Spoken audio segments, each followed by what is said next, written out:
ಮರಾಠ ಅಭಿವೃದ್ಧಿ ಪ್ರಾಧಿಕಾರ ರದ್ದು ಮಾಡೋದಕ್ಕೆ ಆಗ್ರಹವನ್ನ ವಾಟಾಳ್ ನಾಗರಾಜ್ ಸೇರಿದಂತೆ ಹಲವಾರು ಸಂಘಟನೆಗಳು ಮಾಡ್ತಾ ಇದೆ. ಇನ್ನೇನು ಕೆಲ ಹೊತ್ತಲ್ಲೇ ಸಭೆಯನ್ನು ನಡೆಸ್ತಾರೆ ವಾಟಾಳ್ ನಾಗರಾಜ್. ಏನು ಬಂದ್ ಮಾಡ್ತೀವಿ ಅಂತ ಹೇಳ್ತಾ ಇದ್ದಾರೆ ಅವರು. ಸೊ ಅದಕ್ಕೆ ಯಾರ ಬೆಂಬಲ ಇದೆ, ಯಾರ ಬೆಂಬಲ ಇಲ್ಲ, ಈ ಬಗ್ಗೆ ಸ್ವಲ್ಪ ಕನ್ಫ್ಯೂಷನ್ ಇರೋದ್ರಿಂದ ಇವಾಗ ಆ ಬಗ್ಗೆ ಒಂದು ಮಹತ್ವದ ಚರ್ಚೆಯನ್ನ ಮಾಡ್ತಾ ಇದ್ದಾರೆ. ಸಭೆಯನ್ನ ಈಗ ಆಲ್ರೆಡಿ ಸ್ಟಾರ್ಟ್ ಮಾಡಿದ್ದಾರೆ ವಾಟಾಳ್ ನಾಗರಾಜ್.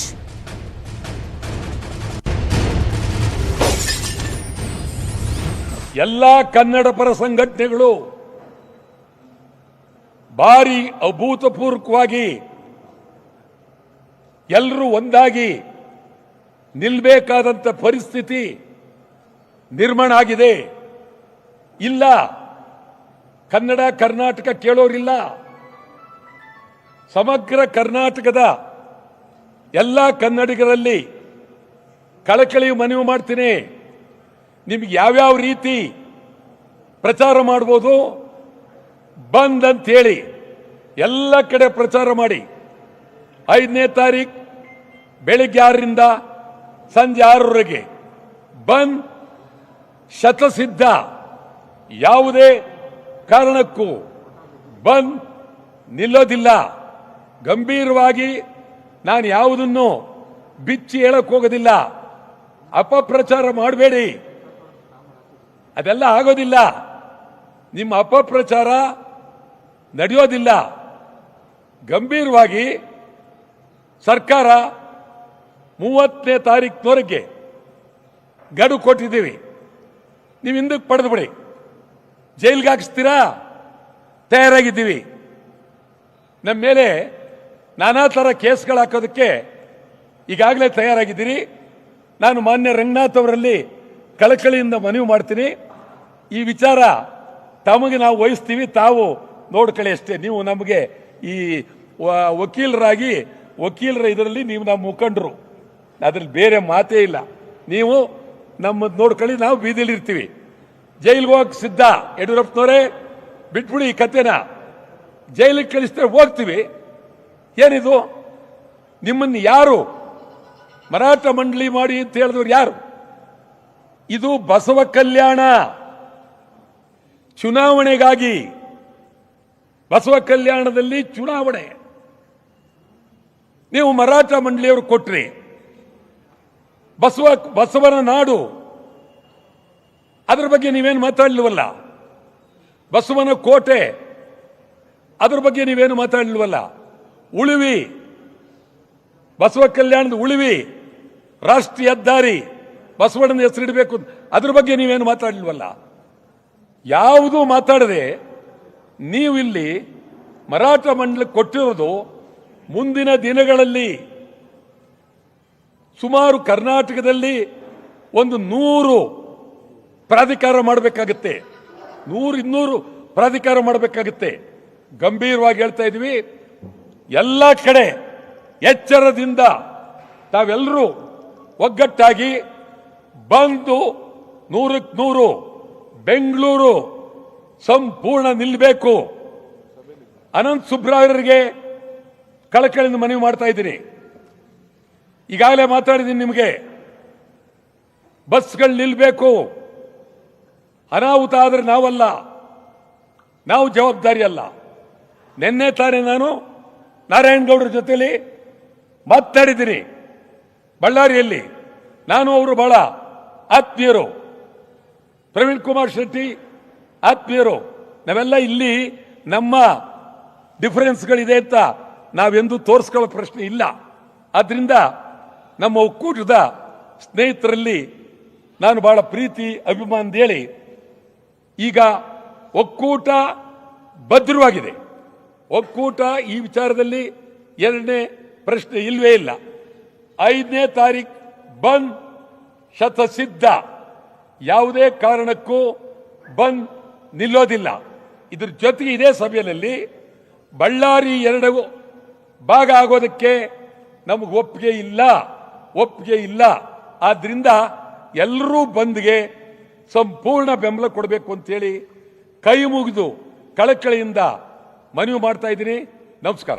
ಮಾತಾಡಿ. ಈ ಬಗ್ಗೆ ಮಾತನಾಡೋದಕ್ಕೆ ಕರವೇ ಪ್ರವೀಣ್ ಶೆಟ್ಟಿ ಅವರು ನಮ್ಮ ಜೊತೆ ದೂರವಾಣಿ ಸಂಪರ್ಕದಲ್ಲಿದ್ದಾರೆ. ಪ್ರವೀಣ್ ಶೆಟ್ಟಿ, ಈಗ ವಾಟಾಳ್ ನಾಗರಾಜ್ ಅವರು ಪ್ರೆಸ್ ಮೀಟ್ ಅಲ್ಲಿ ನಿಮ್ಮ ಹೆಸರು ಪ್ರಸ್ತಾಪ ಮಾಡಿದ್ರು. ಸೊ ಒಳ್ಳೆ ಸ್ನೇಹಿತರು, ಆಪ್ತರು, ಅವ್ರ ಜೊತೆ ಮಾತಾಡಿದೀನಿ ಅಂತ. ಈಗ ಡಿಸೆಂಬರ್ 5ನೇ ತಾರೀಕು ಬಂದ್ಗೆ ನಿಮ್ ಬೆಂಬಲ ಇದೆಯಾ ಇಲ್ವಾ? ಇಲ್ಲ, ನಾವಿನ್ನು ಸಭೆ ಸೇರಿಲ್ಲ. ನಾವು 30ನೇ ತಾರೀಕು ಅಥವಾ 1ನೇ ತಾರೀಕು ಸಭೆಯನ್ನ ಕರೀಲಿಕ್ಕೆ ನಾವು ನಿರ್ಧಾರ ಮಾಡಿದೀವಿ. ಓಕೆ. ನಮ್ಮ ಸಭೆಯ ಬಳಿಕ ನಮ್ಮಲ್ಲಿ ಅನೇಕ ಭಿನ್ನಾಭಿಪ್ರಾಯಗಳಿದಾವೆ. ಕೋವಿಡ್ ಇಂದ ಜನ ಸಂಕಷ್ಟದಲ್ಲಿದ್ದಾರೆ. ಇದೆಲ್ಲ ಇರೋದ್ರಿಂದ ನಾವು ಸಭೆ ಮಾಡಿ ಮುಂದಿನ ನಿರ್ಣಯವನ್ನ ನಾವು ತಗೊಂತೀವಿ. ಹೋರಾಟಕ್ಕೆ ಬೆಂಬಲ ಇದೆ, ಹೋರಾಟಕ್ಕೆ ನಮ್ ಬೆಂಬಲ ಇದೆ. ಈಗ ವಾಟಾಳ್ ನಾಗರಾಜ್ ಅವ್ರು ಹೇಳಿದ್ದು ನಿಮ್ಮ ಹತ್ರ ಮಾತಾಡಿದೀನಿ ಅಂತ ಅಂದ್ರ ಅವರು, ಅಂದ್ರೆ ಅವ್ರು ಏನ್ ಈಗ ರಿಕ್ವೆಸ್ಟ್ ಮಾಡ್ಕೊಂಡಿದ್ದಾರೆ, ನೀವೇನ್ ಭರವಸೆ ಕೊಟ್ಟಿದ್ದೀರಾ ಅಂತ? ನಾವು ಏನು ಭರವಸೆ ಯಾರಿಗೂ ಕೊಟ್ಟಿಲ್ಲ. ನಮ್ಮ ನಿರ್ಧಾರ, ನಮ್ಮ ಸಂಘಟನೆಯಲ್ಲಿರುವಂತ ಎಲ್ಲರ ನಿರ್ಧಾರ ಮುಖ್ಯ. ನಾವೆಲ್ಲ ನಿರ್ಧಾರ ತಗೊಂಡೆ ನಾವು ನಿರ್ಧಾರ ತಗೋಬೇಕಾಗತ್ತೆ. ನಮ್ಗೆ ಒಬ್ಬ ನಿರ್ಧಾರ ತಗೊಳಕ್ ಆಗಲ್ಲ. ಸಂಘಟನೆ ರಾಜ್ಯದ ಎಲ್ಲಾ ವಿಧಾನಸಭಾ ಕ್ಷೇತ್ರದಲ್ಲೂ, ಎಲ್ಲಾ ತಾಲೂಕಲ್ಲೂ, ಎಲ್ಲಾ ಜಿಲ್ಲೆಯಲ್ಲಿ ಇರೋದ್ರಿಂದ ಏಕಾಏಕಿ ನಾನು ಒಬ್ಬನೇ ನಿರ್ಧಾರ ತಗೊಳಕ್ ಆಗಲ್ಲ. ಈಗ ಡಿಸೆಂಬರ್ 5ನೇ ತಾರೀಕು ನಿಮ್ಮ ಬೆಂಬಲ ಇದೆಯಾ ಇಲ್ವಾ ಅಂತ ನೀವಿನ್ನು ಡಿಸೈಡ್ ಮಾಡಿಲ್ಲ? ಮಾಡಿಲ್ಲ. ಹೋರಾಟ ಅಂತ ಮಾಡ್ತೀವಿ. ಹೋರಾಟಕ್ಕೆ ನಮ್ದೇನು ಅಭ್ಯಂತರ ಇಲ್ಲ. ನಾವ್ ಇವತ್ತು ಎಲ್ಲ ಆರ್ಥಿಕವಾಗಿ ತುಂಬಾ ಕೋವಿಡ್ ಇಂದ ತುಂಬಾ ಎಲ್ಲ ನೊಂದಿದೀವಿ. ಎಲ್ಲರೂ, ರೈತರು, ಕಾರ್ಮಿಕರು, ಡ್ರೈವರ್ಸ್, ಬೀದಿ ವ್ಯಾಪಾರಿಗಳು, ಹೋಟೆಲ್ ಉದ್ಯಮಿಗಳು, ಲಾಡ್ಜ್ ಮಾಲೀಕರು, ನಾವು ಕನ್ನಡಿಗರು, ಕಾಂಟ್ರಾಕ್ಟ್ಸ್, ಯಾವ್ದು ಹಣ ಬರ್ತಾ ಇಲ್ಲ, ಬಿಲ್ ಇಲ್ಲ, ಓಡಿಗಳಲ್ಲೆಲ್ಲ ಖಾಲಿ ಆಗಿದೆ. ತುಂಬಾ ಕಷ್ಟದಲ್ಲಿದ್ದೀವಿ. ಈ ಸಂದರ್ಭದಲ್ಲಿ ನಾವು ಹೋರಾಟಕ್ಕೆ ಹೆಚ್ಚಿನ ಒತ್ತನ್ನ ಕೊಡ್ತಾ ಇದೀವಿ. ಫೈನ್ ನೋಡೋಣ. ನೀವೇನು ಡಿಸೈಡ್ ಮಾಡಿಲ್ಲ ಅಂತಂದ್ರಿ, ಮೀಟಿಂಗ್ ಮಾಡ್ತೀವಿ ಅಂತಂದ್ರಿ, ಅದಾದ್ಮೇಲೆ ಏನ್ ಡಿಸೈಡ್ ಮಾಡ್ತೀರಾ ಅಧಿಕೃತವಾಗಿ ನೋಡೋಣ. Thank you so much Praveen Shetty ಅವರು ಮಾತಾಡಿದಕ್ಕೆ. ಅಂತ ಸಂದರ್ಭದಲ್ಲಿ ನಮಗೆ ಮರಾಠಿಗೆ, ನಮಗೆ ತಮಿಳುನಾಡಿಗೆ ಸೂಕ್ಷ್ಮವಾದ ಜಗಳ ಇರೋದ್ರಿಂದ, ನಾಡು ಗಡಿ ನೀರಿನ ಜಲದಲ್ಲಿ ಅಂಥದ್ರಲ್ಲಿ ನೀವು ಅದನ್ನು ಮಾಡ್ತಿದ್ದೀರಾ, ಅದರ ಉದ್ದೇಶ ಏನು? ಇದು ಸಾರ್ವತ್ರಿಕವಾಗಿ ಗೊತ್ತಿದೆ. ನೀವು ಸಿರಾದಲ್ಲಿ ಮಾಡಿರ್ತಕ್ಕಂಥ ತೀರ್ಮಾನ, ಅನೌನ್ಸ್ಮೆಂಟ್ ಇರ್ಬೋದು, ಕಮಿಟಿ ಯಾವುದೋ ಒಂದು ನಿಗಮಕ್ಕೆ, ಈಗ ಅದನ್ನು ಮುಚ್ಚೋದಕ್ಕೋಸ್ಕರ ವೀರಶೈವ ನಿಗಮಕ್ಕೆ ಮಾಡಿಬಿಟ್ಟು 500 ಕೋಟಿ ಅನೌನ್ಸ್ ಮಾಡ್ತಿದ್ದಾರೆ. ಅದನ್ನ ಮುಚ್ಚೋದಕ್ಕೆ, ತೇಪೆ ಒರೆಸೋದಕ್ಕೆ ಅರ್ಥ ಇಲ್ಲ. ಆಮೇಲೆ ಇದೇ 25 ನಿಗಮಗಳನ್ನ ಅವತ್ತೇ ಮಾಡ್ಬೋದಾಗಿತ್ತಲ್ಲ, ಮಾಡಂಗಿದ್ದಿದ್ರು ನೀವು. ಮಾಡೋ ಅಗತ್ಯ ಇತ್ತ? ಚರ್ಚೆ, ಇವ್ರು ಹೇಳಿದ್ರೆ ಈಗಾಗಲೇ ಸಾಂವಿಧಾನಿಕವಾಗಿ 2 ಸದನದಲ್ಲಿ ಚರ್ಚೆ ಆಗಿ, ಸಾರ್ವಜನಿಕರ ಅಭಿಪ್ರಾಯ ಆಗಿ, ಚಿಂತಕರ ಜೊತೆಯಲ್ಲಿ ಚಾವಡಿ ಮಾಡಿ, ಕರಡು ತರಿ ಮಾಡಿ, ತಿದ್ದುಪಡಿ ಮಾಡಿ, ಆಮೇಲೆ ಬೇಕಾ ಬೇಡವಾ ತೀರ್ಮಾನ. ಅಂದ್ರೆ ಅರ್ಥ ಸರ್ವಾಧಿಕಾರದ ಧೋರಣೆಯ ವಿರುದ್ಧವಾಗಿ ಬಂದಂತಲೂ ಕೂಡ ಹೇಳ್ತಾ ಇದ್ದೀನಿ ಇವತ್ತು. ಕೇವಲ ಮರಾಠದ ವಿಚಾರ ಅಷ್ಟೇ ಅಲ್ಲ. ಆಮೇಲೆ ಗುರುಗಳೇ ತಮಗೆ ಹೇಳಿದ್ರು, ಬಂದು ಕಠಿಣವಾಗಿರುತ್ತೆ, ಅರೆಸ್ಟ್ ಮಾಡ್ತೀವಿ, ಹತ್ತಿಕ್ತೀವಿ ಅಂತ. ಮಾಡಿ ಮಾಡಿ ಮಾಡಿ ಒಂದು ಮಾತನ್ನ ಕೇಳ್ತೀನಿ, ಯಾವುದೇ ಹಿಂದಿನ ಸರ್ಕಾರ, ಇವತ್ತಿನ ಸರ್ಕಾರನೂ ಸೇರಿಸಿ ಹಿಂದಿನ ಸರ್ಕಾರ ಹೋರಾಟ ಮಾಡದೆ ಯಾರು ಬಂದಿದ್ದೀರಾ ತೋರಿಸಿ ಹೇಳೋದು. ಹೋರಾಟಗಾರರು ಅಂದ್ರೆ ಏನರ್ಥ? ನಾವಿಷ್ಟೇ ಜನ ಅಂದ್ಕೊಂಡಿದ್ದೀರಾ? ಇದೇ ಮುಖ್ಯಮಂತ್ರಿ ಆಗಕ್ಕೆ ಹೋರಾಟ ಮಾಡ್ಲಿಲ್ವಾ? ಪಕ್ಷ ಬಿಟ್ಟು ಇನ್ನೊಂದು ಪಕ್ಷಕ್ಕೆ ಹೋದಾಗ ಹೋರಾಟ ಮಾಡ್ಲಿಲ್ವಾ? ನಾನಾ ತರದ ಬೀದಿ ಹೋರಾಟ ಮಾಡ್ಲಿಲ್ವಾ? ಅರೆಸ್ಟ್ ಆಗಿಲ್ವಾ? ಅಂದ್ರೆ ಈಗ ಹೋರಾಟಗಾರರು ಅಷ್ಟು ಜನ ಅಂತ ಅಂದ್ಮೇಲೆ ನೀವೆಲ್ಲ ಸೇರಿರ್ತೀವಿ. ಸೀನಿಯರ್ಸ್ ನೀವೇನೆ ಅಲ್ಲಿಗೆ, ಯಾರಿಗೆ? ರೋಲ್ ಕಾಲ್ನಲ್ಲಿ. ನಾವಲ್ಲ, ರೋಲ್ ಕಾಲ್ ಮಾಡಿ. ಈಗ ನಿಮ್ಮಲ್ಲಿ ಯಾರೋ ಒಬ್ರು ಹೇಳ್ತಾ ಇದಾರಲ್ಲ, ಯಾರು ರೋಲ್ ಕಾಲು? ಹೋರಾಟ ಅಷ್ಟು ಜನ ಮಾಡ್ಕೊಂಡು ಹೋರಾಟ. ಇವಾಗ ಯಡಿಯೂರಪ್ಪನವ್ರು ನಾನು ಮಾಡಿಲ್ಲ ಅಂತ ಹೇಳಿ, ನಾನು ಮಣ್ಣಿನ ಮಗ, ರೈತ ಹೋರಾಟ ಅಂತ ಹೇಳಿ ಹೋರಾಟ ಮಾಡಿ ಎಷ್ಟು ಸತಿ ಬಂದು ಎಷ್ಟು ಸತಿ ಅನಾಹುತಗಳು ಮಾಡಿಸಿದ್ದೀರಾ. ಅಂದ್ರೆ ನೀವು ಕೂಡ ರೋಲ್ ಕಾಲ್ ಅಂತ ನಿಮ್ಮನ್ನ ಸಮರ್ಸ್ಕೊಳ್ತಕ್ಕಂಥ ಮೂರ್ಖರಿದಾರಲ್ಲ, ಅವ್ರ ಕೈಯಲ್ಲಿ ಹೇಳಿಸ್ತಾ ಇದ್ದೀರಾ. ಅಂದ್ರೆ ದುರಂತ ಆಗುತ್ತೆ. ಅಂದ್ರೆ ಇವತ್ತಿನ ದಿವಸ ಬಸವನಗೌಡ ಪಾಟೀಲ್ನೇ ಉದಾಹರಣೆ ತಗೊಂಡ್ರೆ, ಅವನು ಮಂತ್ರಿ ಆಗಕ್ಕೋಸ್ಕರ ರೋಲ್ ಕಾಲ್. ನಿಮ್ ಸರ್ಕಾರವೇ ರೋಲ್ ಕಾಲ್ ಸರ್ಕಾರ. 17 ಜನವನ್ನು ರೋಲ್ ಕಾಲ್ ಆದ್ಮೇಲೆ ತಾನೇ ಸರ್ಕಾರ ಮಾಡಿರೋದು. ಸೊ ರೋಲ್ ಕಾಲ್ನ ಹೋರಾಟಗಾರರಿಗೆ ಅಂತ ಬರೆಯಕ್ಕೆ ಹೋಗ್ಬೇಡಿ. ಸಾಂದರ್ಭಿಕವಾಗಿ ಪ್ರಜಾಪ್ರಭುತ್ವದ ಕಗ್ಗೋಲೆಯನ್ನ ಸರ್ವಾಧಿಕಾರ ಧೋರಣೆಯಲ್ಲಿ ಮಾಡ್ತಾ ಇದ್ದೀರಾ, ಅದೊಂದು ತಪ್ಪು. ಮತ್ತು ಈ ನಿಗಮ ಮಂಡಳಿಗಳನ್ನ ಆರ್ಥಿಕ ಬಿಕ್ಕಟ್ಟು ಇಕ್ಕಟ್ಟು ಇದೆ. ನಿಮಗೆ ಅತಿವೃಷ್ಟಿಯಾಗಿದೆ, ಅನಾವೃಷ್ಟಿಯಾಗಿದೆ. ನಿಗಮ ಮಂಡಳಿಗೆ ಕನ್ನಡ ಮತ್ತು ಸಂಸ್ಕೃತಿ ಇಲಾಖೆಯ ಅನುದಾನವನ್ನೆಲ್ಲ ಕಡಿತ ಮಾಡಿದ್ದೀರಾ. ಬೇಕಾದಷ್ಟು ಆಯ್ಕೆಗಳನ್ನು ಕಡಿತ ಮಾಡಿದ್ದೀರಾ. ಸಂಬಳಗಳು ಕೊಡಕ್ಕೆ ಸಾಧ್ಯ ಇಲ್ಲ. ಈಗ 500, 100, 200 ಕೋಟಿ ಎಲ್ಲಿಂದ ಬಂತು ಸ್ವಾಮಿ? ಎತ್ತು ಕೊಡ್ತಾ ಇದ್ದೀರಾ. ಆ ದೃಷ್ಟಿಯಿಂದ ಇದು ಒಕ್ಕೂಟದ ವ್ಯವಸ್ಥೆ ಸಂಪೂರ್ಣವಾಗಿ ಒಡೆದಾಡ್ತಕ್ಕಂಥ ನೀತಿ ಬೇಡ. ನಮ್ಮ ಬಂಧು ವಿಚಾರದಲ್ಲಿ ನಾನು ಒಂದು ಹೇಳ್ತೀನಿ ಮಾನ್ಯ ಮುಖ್ಯಮಂತ್ರಿಗಳಿಗೆ, ನೀವು ಅದನ್ನು ಕಂಡಿರೋರು, ನೋಡಿರೋರು, ನಿಮ್ಮ ಬಾಯಿಂದ ಆ ಥರದ ತೀರ್ಮಾನ ಹೇಳಿ. ಬಂದ್ ಮಾಡಬೇಡಿ, ಮನವಿ ಸಮರ್ಥಿಸ್ಕೊಂತೀನಿ, ಹಿಂಗಿದೆ ಕರೆಸಿ ಚರ್ಚೆ ಮಾಡಿ. 30ರವರೆಗೂ ದಿನಾಂಕ ಇದೆ. ಈ ರೀತಿ ಹೊರಗಡೆನೇ ಹೇಳಿಕೆ ಕೊಡೋದಾದ್ರೆ ಸಾರ್ವಜನಿಕವಾಗಿ ನಾವು ವಿಶೇಷವಾಗಿ ಮರಾಠ ಹೆಸರನ್ನ ಪ್ರಾಧಿಕಾರ ಮಾಡಿ ಅದನ್ನ ಕಣ್ಣೊರೆಸ್ಕೊಳ್ಳೋಕ್ಕೋಸ್ಕರ ನಿಗಮ ಮಾಡಿದ್ರ, ಅದು ಸ್ಯಾಂಟಿಟಿ ಇಲ್ಲ ಅಂತ. ಆ ನಿಗಮಕ್ಕೆ 50 ಕೋಟಿ ಅಂತ ಹೇಳಿದ್ರ, ಅದಿನ್ನೂ ಆದೇಶನೂ ಆಗಿಲ್ಲ. ಅದಕ್ಕೆ ನಿಗಮ ಕೊಟ್ಟೇ ಇಲ್ಲ ಇದುವರೆಗೂ ಕೂಡ. ಈಗಾಗಲೇ ನಿಗಮ 25-30 ಮಾಡಿದ್ದೀರಾ. ಅವೆಲ್ಲಾ ನಿಗಮಗಳು ಕೂಡ ಡಿಫಂಕ್ಟ್ ಆಗಿರ್ತಕ್ಕಂಥವು. ಬಹುತೇಕ ಎಲ್ಲವನ್ನು ಮುಚ್ಚಬೇಕಾದ ಪರಿಸ್ಥಿತಿ. ಎಷ್ಟೋ ನಿಗಮಗಳಿಗೆ ಕೊಟ್ಟಿಲ್ಲ. ಅದರಿಂದ ತಾತ್ಕಾಲಿಕವಾಗಿ ನಿಮ್ಮ ಅಸ್ತಿತ್ವ ಉಳಿಸ್ಕೊಳ್ಳೋಕ್ಕಿದೆ. ಅದರಿಂದ ಬಂದಿನ ವಿಚಾರದಲ್ಲಿ ಬಹಳ ಜನ ಮಾತಾಡ್ತಿದ್ದಾರೆ, ಅರ್ಧ ಆಗ್ಬೋದು, ಮುಕ್ಕಾಲಾಗ್ಬೋದು, ಏನಾದರೂ ಹಾಕೊಂಡು ನಮ್ಮ ತೀರ್ಮಾನ ಉಂಟು.